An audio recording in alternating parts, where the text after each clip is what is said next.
Mga kababayan, bilang tao, karapatan ni unang ginang Lisa Marcos na makaramdam ng sama ng loob at galit.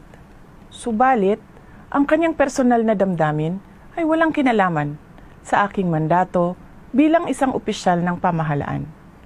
Upang makausad tayo, iiwan na natin sa isang pribadong pag-uusap sa pagitan lamang namin ni Pangulong Bongbong Marcos Jr. ang mga susunod na hakbang.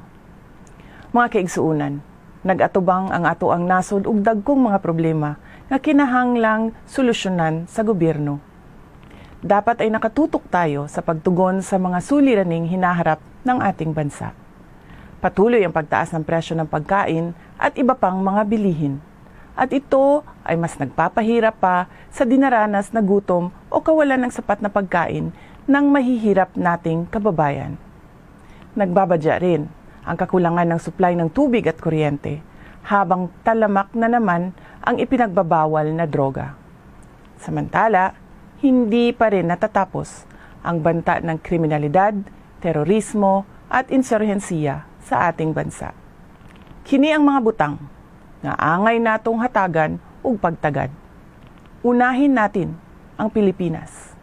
Syukran. Nagdulot naman ito ng iba't ibang reaksyon mula sa ating mga netizens. Ayon kay @Barrios528, VP Smart Move, Salute to you, saad naman ni @user-WW8G. Tama si Madam VP Sara, may karapatan si unang geraang Liza Marcos na sumama ang loob. Komento naman ni @Marisa Balueta354.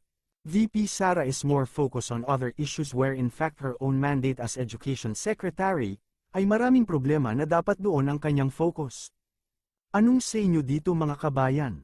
Maaaring magbigay ng comment below.